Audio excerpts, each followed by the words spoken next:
میں آپ کو اپنے مہمان جو ہیں ان کا تعارف کرواتا ہوں. جناب ڈاکٹر علامہ محمد علی کریمی صاحب، یہ اسلامک اسکالر ہیں. انہوں نے پی ایچ ڈی کی ہوئی ہے، ایم فل کیا ہوا ہے. جب ان کی میں نے کوالیفیکیشنز اور ڈگریز دیکھیں تو میں نے کہا ماشاءاللہ یہ اتنا سارا بتانا ایک دم سے شاید انٹرو میں ممکن نہیں ہو. ہم پروگرام کے درمیان ان سے یہ بھی پوچھیں گے کہ ان کی کوالیفیکیشنز کہاں سے ہیں اور کیا ہیں، اور ہم شب برات کے بارے میں بات کریں گے. اور دوسرا، آپ ہمارے پروگرام کے فارمیٹ کو جانتے ہیں، ایز اے اسکن اسپیشلسٹ ہم اسکن کا بھی ایک ٹاپک ساتھ ڈسکس کرتے ہیں آپ کی انٹرسٹ کے مطابق، اور اسکن سے متعلق بالخصوص اور میڈیکل سے متعلق بالعموم آپ اپنے سوالات کر سکتے ہیں. آپ کو اسکرین پہ نمبرز دکھائے جائیں گے، ان پہ آپ لائیو کال کر کے آپ اسکن سے متعلق سوالات کر سکتے ہیں، شب برات سے متعلق سوالات کر سکتے ہیں، اور اس کے علاوہ ہمارے چونکہ اسلامک اسکالر ہیں، اسلام سے متعلق اگر آپ کو کچھ بھی پوچھنا ہو تو آپ وہ پوچھ سکتے ہیں. السلام علیکم ورحمۃ اللہ وبرکاتہ. وعلیکم السلام ورحمۃ اللہ وبرکاتہ. جناب والا، چھوٹا سا انٹروڈکشن آپ کی اپنی زبانی کہ آپ کی صرف کوالیفیکیشنز میں چاہوں گا کہ کتنے ایم ایز کیے ہوئے ہیں آپ نے، ایم فل کیا ہوا ہے، اور ساتھ کیا کیا ہوا ہے. بسم اللہ الرحمن الرحیم. وَأَمَّا بِنِعْمَةِ رَبِّكَ فَحَدِّثْ. صدق اللہ العظیم. میں تحدیث نعمت کے لیے جو آپ نے چونکہ حکم دیا کہ اپنا انٹرو، الحمدللہ اللہ کے فضل و کرم سے ایک علمی گھرانے سے ہمارا تعلق ہے الحمدللہ، اور اس کے ساتھ ساتھ میں نے درس نظامی مکمل جامعہ نظامیہ رضویہ سے کی، جامعہ نعیمیہ سے بھی میں نے کچھ کتب پڑھی، اور اس کے بعد پنجاب یونیورسٹی سے میرا ایم اے اسلامیات بھی ہے، ایم اے عربی بھی ہے، اور اس کے بعد M Phil university of Gujrat, اور پھر اس کے بعد P H D U M T سے، اور ادر ریلیجن پہ میرا کام ہے، اور جو مراعات سیرت النبی صلی اللہ علیہ وسلم میں دیگر مذاہب کو دی گئیں اس پر میں نے کام کیا. میں چاہ رہا ہوں کہ جاتے ہیں جناب ڈاکٹر علامہ محمد علی کریمی صاحب کی طرف، اور شب برات ذرا تھوڑی سی روشنی ڈالیں کہ آج کی رات کے کیا فضائل و برکات ہیں. بسم اللہ الرحمن الرحیم. فیہا یفرق کل امر حکیم. صدق اللہ العظیم. اللہ تعالیٰ نے سورۃ دخان کے اندر ارشاد فرمایا کہ فیہا یفرق کل امر حکیم، اس رات میں ہر حکمت والے کام کو بانٹ دیا جاتا ہے. بے شک. اب یہ رات کون سی ہے اس کے بارے میں چند اقوال ہیں. علامہ آلوسی بغدادی علیہ رحمہ نے تفسیر المعانی کے اندر دیگر مفسرین کے اقوال سے یہ ثابت کیا کہ اس سے مراد شعبان کی 15ویں رات ہے. جس طرح شعبان المعظم کے اندر 15ویں رات کو شب برات کہتے ہیں، ایسے ہی اللہ تعالیٰ نے رمضان المبارک کے اندر بھی آخری عشرے میں ایک رات کو مقدر کیا جس کو لیلۃ القدر کہتے ہیں. اصل میں پروردگار اپنے محبوب کی امت کو بہت سی عظمتیں عطا فرمانا چاہتا ہے. بے شک. بہت سی جگہیں، بہت سے مقام، بہت سے دن، بہت سے ایام اور بہت سی راتیں باقی دوسروں سے ممتاز ہو جاتی ہیں کہ جب اس کے اندر خیر و برکت کا حصول کا جو رب قدوس نے ہمیں ایک ذریعہ اور طریقہ عطا کیا، جس وقت وہ خیر و برکت میں اضافہ ہوتا ہے. بے شک. جیسے کہ ہم حرمین شریف میں جائیں تو بیت اللہ شریف اور مسجد حرام میں نماز نفل پڑھنے کا لاکھوں نفلوں کا ثواب مل جاتا ہے. صحیح. اللہ نے اس جگہ کو باقی جگہوں پر فضیلت دی. بے شک. صفا مروہ ایک عام پہاڑی ہے، لیکن اللہ فرماتا ہے ان الصفا والمروہ من شعائر اللہ، کہ صفا مروہ تو میری نشانیوں میں سے ہے. اس کا مطلب اس کو باقی جگہوں سے فضیلت ملی. ایسے ہی بہت سے دن ایسے رکھے جیسے باقی دنوں پر جمعے کو فضیلت دے دی گئی، اور اسی طرح کچھ راتیں ایسی رکھی گئیں جس کو باقی راتوں سے فضیلت دے دی گئی، جیسے شعبان کی 15ویں رات، عید الفطر اور عید الاضحیٰ کی رات، اور اسی طرح لیلۃ القدر کی رات، اور بہت سی ایسی بابرکت راتیں. شعبان المعظم تو ویسی برکتوں والا مہینہ ہے، اس کی نسبت آقا علیہ الصلوۃ والسلام کے ساتھ ہے، لیکن اس کی جو 15ویں رات ہے، علامہ آلوسی بغدادی علیہ رحمہ کہتے ہیں فیہا یفرق کل امر حکیم سے مراد شب برات ہے. اب اس میں تطبیق مفسرین نے یوں دی ہے کہ شب قدر کی بھی بہت سی فضیلت ہے جس کے بارے میں نزول قرآن کی بات ہوئی، اور شب برات اس کی بھی بہت سی فضیلت ہے. تو کہا جو کچھ انسان نے اگلے سال تک کرنا ہوتا ہے، لوح محفوظ سے فرشتوں کے نوشتوں میں شب برات سے اس کو منتقل کرنا شروع کر دیا جاتا ہے، اور لیلۃ القدر تک اس کی تکمیل کر دی جاتی ہے. انسان نے جو کچھ دنیا میں کرنا ہے، جو اس کے معاملات ہیں، اس کے لیے ایک ایک چیز کو مقدر کر دیا جاتا ہے. اسلام میں جو تقدیر کا کنسپٹ ہے اس کے بارے میں یہ واضح بیان ہے کہ جو کچھ انسان نے دنیا میں آ کے کرنا تھا اللہ نے وہ لکھ دیا. ہم وہ نہیں کر رہے جو لکھا ہوا ہے، بلکہ جو ہم نے کرنا تھا اللہ نے وہ لکھ دیا ہے، اور اسے ہی تقدیر کہتے ہیں. صحیح. اللہ رب العزت نے ہمارے لیے متعین کیا اور انسان کو کچھ اختیارات بھی دے دیے. جو انسان اپنے اپنے اختیار کو استعمال کر کے دنیا میں پریکٹیکلی پرفارمنس کرتا ہے اور اسی کی بنیاد پر اس کے لیے اجر و ثواب کا تحقق ہوتا ہے. ایسے ہی شعبان المعظم کی 15ویں رات ہے. اس کے بارے میں جو مفسرین کے متعدد اقوال، جیسے میں نے علامہ آلوسی بغدادی علیہ رحمہ کا ذکر کیا، اور اسی طرح تفسیر کبیر کے اندر علامہ رازی نے بھی اس کا ذکر کیا کہ اس سے چند مفسرین کے اقوال یہ بھی ہیں کہ اس سے مراد شعبان کی 15ویں رات ہے. حضور آپ بات کر رہے ہیں، بڑی اچھی بات کی آپ نے، اور تقدیر کا بہت اچھے اور سمپل انداز میں آپ نے لوگوں کو سمجھایا. حدیث میں آتا ہے کہ میں چاہوں گا کہ اس طرف بھی آپ بات کریں کہ بنو کلب کی جو بکریوں کے بال ہیں ان کے برابر جو ہے لوگوں کی بخشش کی جاتی ہے. تھوڑا سا اس پہ بھی روشنی ڈالیں کہ وہ بنو کلب ہی کو کیوں دیا گیا. نبی کریم صلی اللہ تعالی علیہ وسلم نے جو ارشاد فرمایا، جامع ترمذی کی حدیث ہے، حدیث کا نمبر 739 ہے. آقا علیہ الصلوۃ والسلام فرماتے ہیں ان اللہ عز وجل ینزل لیلۃ النصف من شعبان الی السماء الدنیا. اللہ تعالیٰ شعبان کی 15ویں رات آسمان دنیا پہ نزول فرماتا ہے. آسمان دنیا پہ نزول کا مطلب ہے کہ اللہ کی رحمت مخلوق کے قریب ہو جاتی ہے. بے شک. پروردگار فیغفر لاکثر من عدد شعار غنم قلب. اللہ بنو کلب وہ قبیلہ تھا جس کی بکریاں سب سے زیادہ تھیں. یہ در حقیقت ایک استعارتاً اور سمبولیکل بتایا گیا کہ نہیں ہمیں علامتی طور پر کہ جیسے بنو کلب کی زیادہ بکریاں ہیں، وہ بکریاں نہیں، ان بکریوں کے جتنے بال ہیں وہ بال بھی نہیں، ان بالوں سے بھی زیادہ لوگوں کو اللہ تعالیٰ اس رات جہنم سے آزاد کر دیتا ہے. اور چونکہ جہنم سے خلاصی، اسی وجہ سے اس کا نام برات رکھا گیا.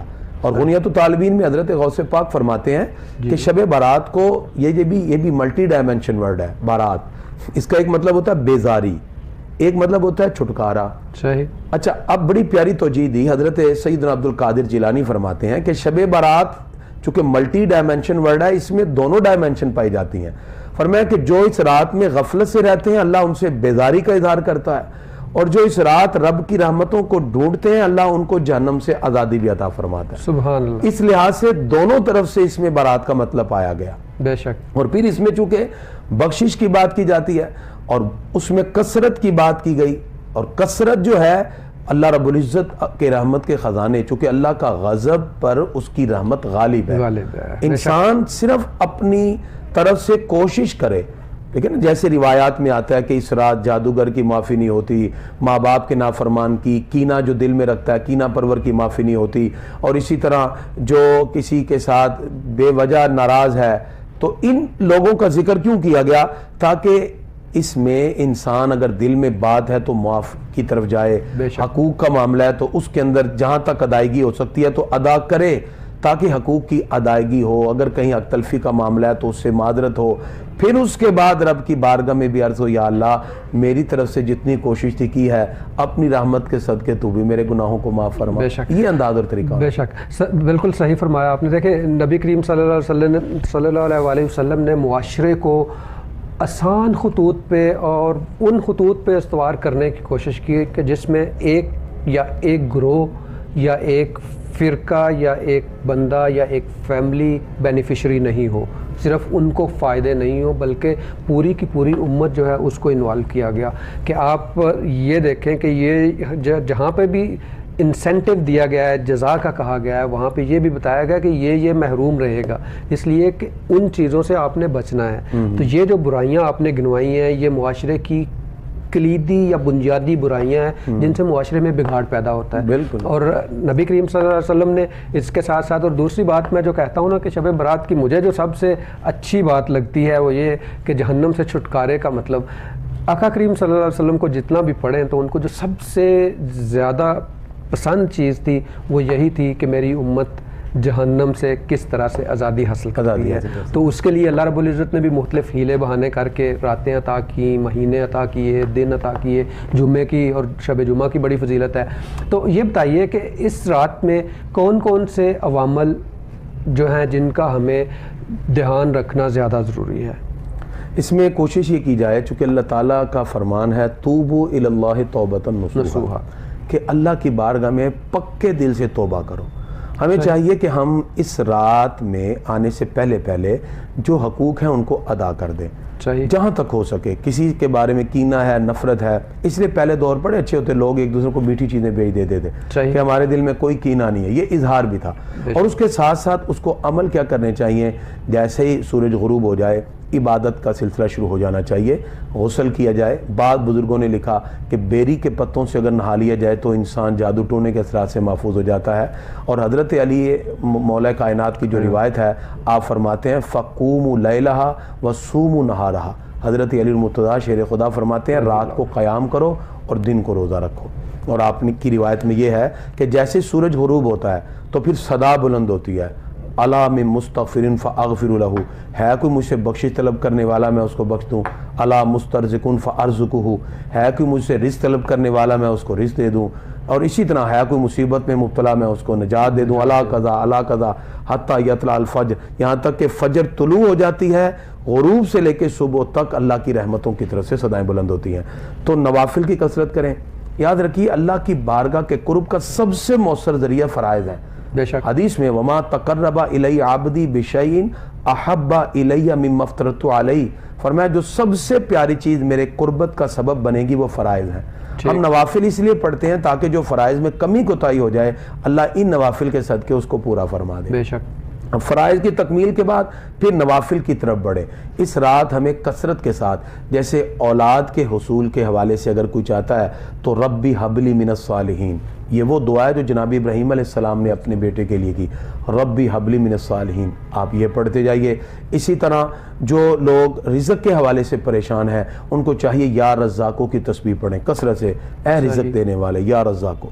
جو بیماری میں مبتلا ہیں، پریشانی میں، ان کو یا اللہ یا سلاموں کی تسبیح پڑھنی چاہیے کہ اے سلامتی دینے والے مجھے بھی سلامتی عطا اور عافیت عطا فرما.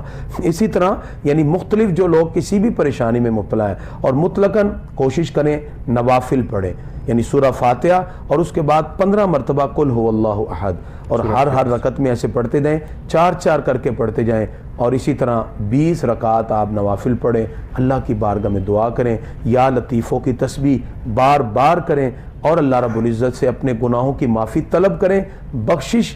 اور انسان کا اپنی طرف سے انتہائی تذلل میں ڈوب جانا، اللہ کو بندہ وہ پسند ہی بڑا ہے جو اپنی عاجزی پیش کر کے کہتا ہے یا اللہ میرے خطاؤں کو معاف کر دے. اور اللہ سب سے زیادہ بندے پر اس وقت خوش ہوتا ہے جب بندہ اپنے گناہوں کا اعتراف کر کے اپنے رب سے طلب کرتا ہے. اس لیے ہمیں عاجزی سے رب کی بارگاہ میں آج کی رات مانگنا چاہیے. جی ڈاکٹر صاحب یہ بتائیے کہ نبی کریم صلی اللہ علیہ وسلم سے مسنون ہے کہ قبرستان میں بھی جانا چاہیے. جی جی ٹھیک ہے، شب برات سے متعلق ہے. اور ہمارے ہاں یہ بڑا اچھا رواج ہے کہ شب برات میں اور نیکسٹ ڈے کو بھی لوگ قبرستان میں جاتے ہیں، قبروں کو ان کی دیکھ بھال کی جاتی ہے. اس عمل کے بارے میں بتائیے کہ قبرستان میں جا کے کیا کرنا چاہیے اور کس طرح سے حاضری ہونی چاہیے. نبی کریم صلی اللہ تعالی علیہ وسلم نے ابتدائی اسلام کے ادوار میں قبرستان جانے سے منع کیا تھا، کیونکہ لوگ ابھی اسلام کی طرف نئے آئے تھے. پھر آقا علیہ الصلوۃ والسلام نے جو چند چیزوں سے منع کیا، جیسے شراب پینے والے برتنوں میں پینے سے منع کر دیا، اور اسی طرح قربانی کا گوشت 3 دن سے زیادہ رکھنے سے منع کیا، اور تیسری چیز تھی قبروں کی زیارت. پھر آقا علیہ الصلوۃ والسلام فرماتے ہیں الا نہیتکم عن زیارت القبور، میں نے تمہیں قبروں کی زیارت سے روکا تھا، فزوروها، اب قبر کی زیارت کیا کرو. اور ایک مقام پہ ہے آقا علیہ الصلوۃ والسلام فرماتے ہیں تمہیں قبر کی زیارت کرنے سے موت کی یاد آتی ہے. اور آقا علیہ السلام خود تشریف لے جاتے جنت البقیع میں. اور اسی طرح شب برات کے حوالے سے ہے، آقا علیہ السلام آپ جنت البقیع میں جلوہ فرما تھے تو سیدہ حضرت عائشہ صدیقہ رضی اللہ تعالیٰ عنہ نے جب دیکھا تو آقا علیہ السلام نے فرمایا جانتی ہو کہ آج کی رات کیا ہوتا ہے؟ کہا اللہ اس کا رسول ہی بہتر جانے. فرمایا اللہ بنو کلب کی بکریوں کی بالوں سے زیادہ لوگوں کو جہنم سے آزاد فرماتا ہے. تو قبرستان کی طرف جانا چاہیے، دعائیں کرنی چاہیے، لیکن قبرستان جانے کے کچھ آداب ہیں. جی آداب میں یہ ہے کہ قبر پہ سجدہ نہیں کرنا چاہیے، بے شک۔ ہمیں اپنے پیاروں کی قبروں پہ جا کے قرآن پاک کی تلاوت کی جائے، دعائیں کی جائیں، یعنی یہ اعمال۔ اور پھر یہاں ایک بات ذہن میں رکھیے، ایک ہوتا ہے ثواب میں اضافہ، ایک ہوتا ہے درجات میں اضافہ۔ صحیح۔ جب آپ کسی عبادت کو محنت سے کرتے ہیں تو ثواب بڑھ جاتا ہے، اور جب آپ سرکار کی اطاعت اور اتباع میں کوئی عمل کرتے ہیں تو درجات بڑھ جاتے ہیں۔ سبحان اللہ۔ یعنی اگر آپ آج کی رات نوافل پڑھتے جائیں گے، عبادت میں کثرت ہے تو یہ ثواب بڑھ گیا، اور اگر آپ اللہ کے پیارے محبوب کی ادا کی تکمیل کے لیے قبرستان جائیں گے تو اللہ درجات میں بھی اضافہ فرما دیتا ہے۔ سبحان اللہ۔ اس میں کون کون سے وظائف انہوں نے بیان فرمائے؟ اگر ہم رات کے 3 حصوں کو ڈیوائیڈ کرتے ہیں تو اس میں سب سے افضل اور اعلیٰ عمل یہ ہے کہ انسان درود پاک کو سب سے مقدم رکھے۔ بے شک۔ جامع ترمذی کی روایت ہے، آقا علیہ الصلوۃ والسلام نے ارشاد فرمایا، صلی اللہ علیہ وسلم، اول الناس بی یوم القیامہ، قیامت میں سب سے زیادہ میرے قریب اکثرہم علیہ صلاتن، وہ شخص ہوگا جو دنیا میں سب سے زیادہ مجھ پر درود و سلام پڑھتا ہے۔ ماشاءاللہ۔ درود پاک ایک ایسا عمل ہے جس کے بارے میں پروردگار فرماتا ہے، ان اللہ و ملائکتہ یصلون علی النبی، بے شک اللہ اور اس کے فرشتے نبی کریم صلی اللہ علیہ وسلم پہ درود بھیجتے ہیں، یا ایھا الذین آمنوا صلو علیہ وسلموا تسلیما، اے ایمان والو تم بھی درود بھیجو اور سلام بھیجو اور خوب بھیجو۔ بے شک۔ یعنی اس میں کثرت کا ذکر کیا گیا۔ سبحان جس عمل میں پروردگار اپنے محبوب پہ درود بھیج رہا ہے، ہمیں چاہیے اپنی عبادت اور ریاضت کے جتنے بھی پیمانے مقرر کریں، اس میں زیادہ حصہ ہم درود پاک کا رکھیں۔ جب آقا علیہ الصلوۃ والسلام سے ایک صحابی سوال کرتے ہیں کہ میں فلاں فلاں وظائف پڑھتا ہوں تو اس میں اگر میں ایک حصہ درود کا رکھوں، فرمایا بہتر ہے، لیکن اگر بڑھا لو تو زیادہ بہتر ہے۔ سبحان عرض کیا پھر میں اس کا نصف کر لیتا ہوں، فرمایا یہ بھی بہتر ہے، لیکن اگر اور بڑھا دیا جائے تو بہتر ہے۔ عرض کیا پھر میں 3 حصے درود پاک کا رکھتا ہوں اور ایک حصہ میں باقی اوراد و وظائف کے لیے۔ تو نبی کریم صلی اللہ علیہ وسلم نے ان کے لیے رحمت کی دعا فرمائی۔ اس کا مطلب یہ کہ ہمیں بھی رات کو اسی طرح درود پاک کی کثرت کا اہتمام کرنا ہے۔ اب پھر اس میں سوال آتا ہے کہ درود پاک کون سا پڑھا جائے؟ درود پاک اصل میں اللہ رب العزت کی بارگاہ میں ایک دعا ہے طلب رحمت کے لیے، اور نبی کریم صلی اللہ علیہ وسلم پہ نزول رحمت کی۔ اس کے لیے درود ابراہیمی کی اگر آپ تلاوت کریں تو بھی ٹھیک ہے، اور اگر کوئی بزرگ نے کسی نے بتایا جیسے درود خضری بعد اب آپ پڑھتے ہیں اس کو پڑھ لیا جائے۔ درود اعظم اللہ رب محمد صلی اللہ علیہ وسلم نحن عباد محمد صلی اللہ علیہ وسلم، اس کی تلاوت کی جائے، وگرنہ کم از کم چھوٹا سا درود پاک صلی اللہ علی محمد صلی اللہ علیہ وسلم، آپ اس کی بھی تلاوت کر سکتے ہیں۔ یعنی درود پاک کو آپ اپنی زبان پہ جاری رکھیں، یہ ایسا معطر وظیفہ ہے جس کی وجہ سے قرب مصطفیٰ صلی اللہ علیہ وسلم بھی نصیب ہوتا ہے، اللہ رب العزت کی رحمتیں بھی بندے کی طرف متوجہ ہوتی ہیں، اور پھر اگر کوئی اپنی دعا کے ابتدا اور اختتام دونوں میں درود پاک رکھ کے اپنی التجا پیش کرے گا تو پہلے والا عمل بھی قابل قبول ہے، آخر والا بھی قبول ہے، اللہ اس کے صدقے درمیان والے عمل کو بھی قبول فرما۔ جی ضرور، درود پاک کا تو یہی ہے کہ یہ ایک ایسی عبادت اور ایک ایسی دعا ہے جس کی قبولیت کا یقین 100% سے بھی زیادہ ہے انشاءاللہ، بالکل، کیونکہ اللہ رب العزت خود کہہ رہا ہے، جیسے آپ نے قرآن کریم کی آیت کی تلاوت بھی فرمائی کہ میں اور میرے فرشتے درود و سلام بھیجتے ہیں، تو اے ایمان والو تم بھی بھیجو۔ تو کسی بھی عبادت میں میں اپنے طرح کے جو لیزی ہوتے ہیں ان کو میں یہ کہتا ہوں کہ سب سے آسان کام جو ہے وہ یہی ہے۔ اور پھر ایک علامہ صاحب کی میں ایک دفعہ بات سن رہا تو وہ کہہ رہے ہو کہ درود پڑھنے سے ثواب ملتا ہے اور سلام پیش کرنے سے جواب ملتا ہے، تو ہے بھی حقیقت۔ اس میں بڑی دفعہ بات بھی ہوئی ہے کہ اگر کوئی گلی میں بچہ گزر رہا ہے نا تو ایک دن وہ گزرتے ہوئے کسی بیٹھے ہوئے بزرگ کو سلام کرے تو 2 3 4 دن کے بعد وہ بزرگ پوچھتے ہیں کہ یار یہ کون بچہ ہے، اس کا باپ کون ہے جس نے اس کی اتنی اچھی تربیت کی ہوئی ہے کہ یہ جاتے ہوئے سلام کر کے جا رہا ہے۔ تو میرے ایک دوست ہیں مفتی صاحب، وہ کہتے ہیں کہ یار جو کریم ہے، کریموں کے کریم ہیں، جو رحمت للعالمین ہیں، ان کی بارگاہ میں جب آپ کا سلام جائے گا تو ایسا کیسے ہو سکتا ہے کہ وہ نہیں پوچھے؟ اور یہ بھی کہا جاتا ہے، آپ مجھ سے بہتر جانتے ہیں کہ درود السلام جو ہے وہ آپ اور آپ کے باپ کے نام کے ساتھ پیش کیا جاتا ہے۔ تو میں تو ہمیشہ یہی کہتا ہوں سب کو، اپنے دوستوں کو بھی، اپنے ناظرین کو بھی، کہ خود بھی درود السلام پڑھیں اور بچوں کو بھی تلقین کریں، اپنے سے زیادہ بچوں کو فورس کریں اور تلقین کریں، کیونکہ ان ان کا درود و سلام جب پیش ہونا ہے تو آپ کا نام ساتھ آنا ہی آنا ہے. اور صاحب دلائل الخیرات کی یہاں چھوٹی سی بات ایڈ کر دوں, انہوں نے درود پاک کی منازل متعین کر کے لکھے. اور فرماتے میں نے یہ لکھا کیوں کہ میں سفر میں تھا تو مجھے پانی کی ضرورت پیش آئی, اس وقت کنوؤں سے پانی نکالا جاتا, تو ایک وہاں بیٹی تھی, اس نے بیٹی نے کچھ پڑھ کے ایسے جب پانی کے اندر تھوکا تو پانی اوپر آ گیا. تو کہتے میں حیران ہوا, تو میں نے کہا بیٹا آپ چھوٹی سی ہو اور آپ نے ایسا کیا پڑھا؟ کہا میں نے صرف اپنے آقا پہ درود و سلام پڑھا جس کی برکت سے یہ پانی اوپر آیا. فرماتے پھر میں نے اس برکت کی وجہ سے دلائل الخیرات کو رقم کیا جو آج بھی منازل کے ساتھ پڑھی جاتی ہے. اس لیے درود و سلام کی بے شمار برکتیں ہیں, رحمتیں ہیں, اس لیے ہمیں اپنی زندگی کے اندر درود و سلام کو حصہ بنانا چاہیے. بے شک, بالکل صحیح فرمایا آپ نے. اور یہاں پہ ایک چھوٹی سی بات اور بھی میں عرض کرنا چاہوں گا کہ اس پہ بھی تھوڑی سی روشنی ڈالتے جائیں, ٹائم بھی ختم ہونے کو ہے, کہ جو ہمارے ہاں ایک رواج ہوا کرتا تھا کہ لوگوں کے گھروں میں کھانا بھیجنا, غربا اور مساکین کو دینا, تو افشوا السلام وأطعموا الطعام کے زمرے میں آتا ہے کہ یہ تو بہت بڑی عبادت ہے. تو آج کی رات میں ہمیں اس سائڈ پہ بھی سوچنا چاہیے, جو ہماری روایات دم توڑ رہی ہیں ان کو بھی ہمیں چاہیے کہ ان کی طرف بھی ہماری توجہ ہو.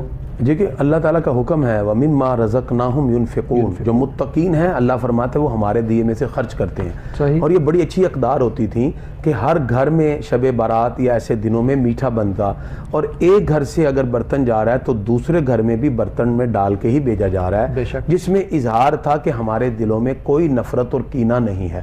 ہمسایوں کے بہت سے حقوق بیان کیے گئے. آقا علیہ السلام فرماتے مجھے خدشہ ہوا کہ کہیں جبرائیل علیہ السلام وراثت میں حصہ نہ رکھ دیں. تو اس طرح ایک حق ہمسایگی بھی ہے. پھر جو رشتہ داروں کو جوڑنا ہے, چونکہ شب برات اس کی معافی نہیں ہوتی جو رشتوں کو توڑنے والا ہوتا ہے. اب رشتوں کو جوڑنے کے بارے میں فرمایا سل من قطع کا, فرمایا جو تم سے توڑے اس سے جوڑو. اور صلہ رحمی کی اتنی فضیلتیں بیان کی گئی, فرمایا جو چاہے اس کا رزق بڑھ جائے, عمر میں برکت ہو جائے, اس کو چاہیے کہ وہ رشتوں کو جوڑ دے. تو لہٰذا ہمیں چاہیے کہ ہمیں اپنے مال میں سے کچھ حصہ غریبوں کے لیے نکالنا چاہیے. اور کھانے پینے کے حوالے سے جو ہماری روایات تھیں کہ ہم کچھ نہ کچھ بنا کر ایک دوسروں کو تحفے تحائف بھیجتے تھے, چونکہ تحائف کے بارے میں آقا علیہ السلام کا فرمان ہے کہ تحفے بھیجا کرو, اس سے محبت میں اضافہ ہوتا ہے. تو باہمی رنجشیں ختم ہوتی ہیں, اور یہی مومن کا طریقہ ہے, ایک دوسروں کے ساتھ تحائف کا تبادلہ. اس سے اللہ باہمی محبت بھی بڑھاتا ہے اور حقوق العباد کی تکمیل بھی ہوتی ہے. اور جب لوگ راضی ہو جائیں, کیونکہ حدیث میں الخلق عیال اللہ, مخلوق اللہ کا کنبہ ہے, آپ اللہ کے کنبے سے محبت کریں گے, اللہ کی رحمتیں آپ کی طرف متوجہ ہو جائیں گی. بے شک, بالکل صحیح فرمایا. ناظرین, آج ہم نے بات کی ایک تو بڑھاپے کو کس طرح سے ڈیلے کیا جا سکتا ہے یا روکا جا سکتا ہے, اور شب برات کے بارے میں ہم نے بات کی.